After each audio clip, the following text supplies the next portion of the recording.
మీద మీకు మెల్లలేటి నడువులు ఇరిగిపోతాయి, ఇంకోసారి కనబడరు మీరు ఎక్కడ. Right, okay. కిరణ్ యాదవ్ గారు మీరేం చెప్తారు?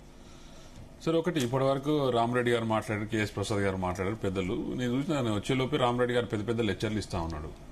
ఆయన అసలు అక్కడ స్టూడెంట్స్ లేరు, అసలు దాంట్లో నీట్ ఎగ్జామ్ రాసిన వాళ్ళు లేడు, లేకపోతే ఇంకెవడో ఉన్నాడు, టెర్రరిస్ట్ ఉన్నారు, దొంగలు ఉన్నారు, ఇక నాన్ సెన్స్ మాట్లాడారు ఆయన. నేనేమంటున్నంటే ఇలా ఇండియా దేశవ్యాప్తంగా కూడా ఇంత పెద్ద ఎత్తున ఒక ఉద్యమం నడుస్తున్నప్పుడు ఆయన బీజేపీ నాయకులు, మరి రామరెడ్డి గారు బీజేపీ పార్టీ నుంచి ఉన్నారా మరి లేకపోతే విశ్లేషకులకు వచ్చారో తెలియదు, కానీ ఇంత పెద్ద ఎత్తున దేశవ్యాప్తంగా నిరసన నడుస్తుంది. ప్రపంచవ్యాప్తంగా ఉన్న ఇండియన్స్ అందరు కూడా దానికి మద్దతు పలుకుతుంటే కూడా ఇక్కడ ఉన్న బీజేపీ నాయకులకు కానీ బీజేపీ సానుభూతి పరులకు కానీ కనీసం కూడా చీమ కుట్టినట్లేదు. కానీ దాన్ని ఇంకా ఏమంటారు, ఎదురుగా మాకేం సంబంధం, మేము మంచినే చేసినాం కానీ మీతో వాళ్ళంతా దొంగలై మా మీద మాట్లాడుతున్నారు అన్న సందర్భంలో వారు మాట్లాడుతున్నారు. నేను ఏం చెప్పాలనుకుంటే 2014 నుంచి 2026 వరకు 150 సార్లు పేపర్ లీకేజ్ అయిపోయింది.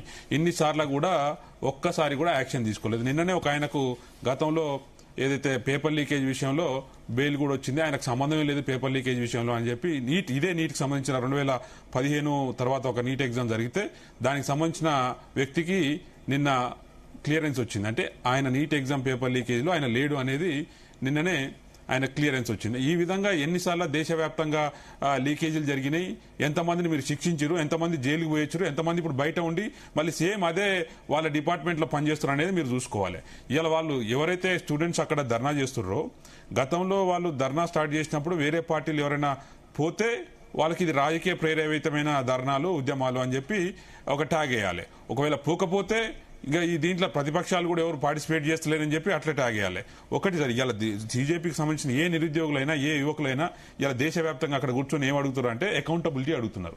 ఇలా కేంద్ర ప్రభుత్వంలో ఉన్న మొత్తం ప్రభుత్వాన్ని కూడా అకౌంటబిలిటీ అడుగుతున్నారు. ఇంత పెద్ద ఎగ్జామ్ 22-23 లక్షల మంది విద్యార్థులు రాసే ఎగ్జామ్ కి మీరు ఎందుకు చక్కగా నిర్వహించలేకపోయారో అని అడుగుతున్నారు. దాని గురించి మాట్లాడకుండా ఇలా బీజేపీ నాయకులు ఇక్కడ మన రఘునందన్ గారు కానీ ఇక్కడ లోకల్ బీజేపీ నాయకులు కూడా అందరూ ఏం మాట్లాడతారంటే పేపర్ లీక్ కాలేదు, పేపర్ దొంగతనం చేయబడ్డదని మాట్లాడతారు. అంటే లీక్ అంటే ఏంది, దొంగతనం అంటే ఏంది, మీరు దానికి వీళ్ళకి ఎట్లా కావాలనుకుంటే అట్లా అర్థాలు వెతుకుంటే సరికాదు. దొంగతనం ఏందో పేపర్ లీక్ ఏందో నాకు అర్థం కాదు. అంటే 14-15 మంది విద్యార్థులు చనిపోతే వాళ్ళ భవిష్యత్తు ఎవరండి, వాళ్ళ చావు కారణం ఎవడు? ఒకవేళ పేపర్ లీక్ కాక అయ్యి ఉండకపోతే ఎవరు చనిపోయేటోళ్ళు కాదు కదా.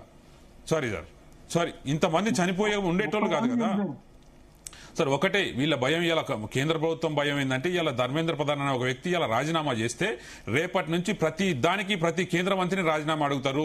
ఈ యువత మొత్తం ప్రతిరోజు ఇదే పనిలో ఉంటారు. ఎందుకంటే కేంద్ర ప్రభుత్వంలో బీజేపీ పార్టీ చేసేదే మొత్తం దొంగ పనులు కదా. రేపటి నుంచి రేట్లు పెరిగినందుకు నిర్మలా సీతారామన్ అయితే పెట్రోలియం దాంట్లో అవినీతి జరిగినందుకు ఆయన గడ్కరీ గారిని, లేకపోతే ఇంకో దాంట్లో ఈ జయశంకర్ ఎవరైతుందో ఇప్పుడు ఆయన ఫారెన్ మినిస్టర్, ఆయన చేసే పనులకు, ఆయన జాంత జరుగుతున్న పనులకు కూడా ఆయనను కూడా రాజీనామా కోరే అవకాశాలు ఉన్నాయి. కాబట్టి ఒక్క రాజీనామా ఇస్తే ఈ రోజు మొత్తం అందరు కేంద్ర మంత్రుల దొంగతనాలు బయటపడతాయి, అందరు అవినీతి బయటపడుతుంది. ఈ దేశ యువత మొత్తం రోడ్ల మీదకి వచ్చి ఇలా అందరినీ రాజీనామా కోరుతారు, అకౌంటబిలిటీ అడుగుతారు. ఈ అకౌంటబిలిటీ అడగొద్దంటే దీన్ని ఇక్కడ సప్రెస్ చేయాలన్న దాంతో మనం లాఠీచార్జ్ చూసినాం ఇలా మొత్తం. ఎందుకని ఆ విద్యార్థుల మీద లాఠీచార్జ్ ఎందుకు చేయాలా? 20 రోజుల నుంచి ఇలా చేస్తున్నారు వాళ్ళు. ఒక్కరోజు కూడా ఎక్కడ కూడా హింసాత్మక ఘటనలు జరగలేదు. అంత భారీ ఎత్తున రాళ్లు లేదా లాఠీలకు శీలలు పెట్టి ఇలా అలా లాఠీ చార్జ్ చేయాల్సిన పరిస్థితి ఎందుకు వచ్చింది? ఎందుకంటే మీరు అందరూ భారతదేశంలో ఉన్న ప్రజలందరూ చూస్తున్నారు బీజేపీ పార్టీ ఏ విధంగా ఎలక్షన్లని వాళ్ళ కంట్రోల్లో పెట్టుకొని మోనోపాలీ లాగా వ్యవహరిస్తుందో. ఇప్పుడు భారతదేశ యువతని కూడా కంట్రోల్ పెట్టాలని చూస్తున్నారు. కానీ మనం చిన్నప్పటి నుంచి చెప్పినాం, పాఠశాల నుంచి కాలేజ్ చదువుల వరకు చెప్పినాం. ఈ రోజు విద్యార్థులే రేపటి పౌరులని చెప్పినాం. ఇలా ఆ పౌరులే ఇలా కేంద్ర ప్రభుత్వాన్ని ప్రశ్నిస్తా ఉన్నారు. గతంలో మోడీ వస్తే 56 ఇంచులైనా మొత్తం భారతదేశాన్ని ప్రపంచవ్యాప్తంగా తీసుకెళ్లి ఏదో చేస్తారనుకుంటే మొత్తం భారతదేశాన్ని ప్రపంచవ్యాప్తంగా కిందికి దించేస్తుంది ఇక రోజు రోజుకి. ఎందుకంటే టెలిప్రాంప్టర్ లేకుండా మాట్లాడే ప్రధానమంత్రి ఇక భారతదేశాన్ని ముందుకెట్లా తీసుకుపోతాడు? వాళ్ళ నొప్పి కూడా బీజేపీ నాయకుల ప్రాబ్లం కూడా ఏంటంటే ఎంతసేపటికి పేపర్ లీక్ అయిందని ఒప్పుకోరాలు.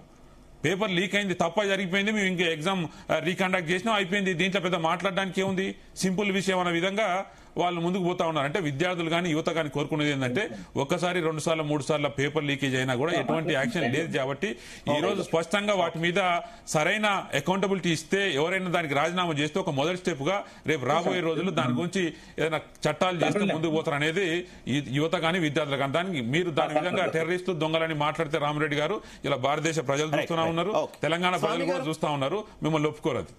రైట్, స్వామి గారు మీరేం చెప్తారు? ఏం జరుగుతుంది విద్యార్థుల అంశంలో? ప్రభుత్వ వైఖరి మీద మీ రెస్పాన్స్ ఏంటి?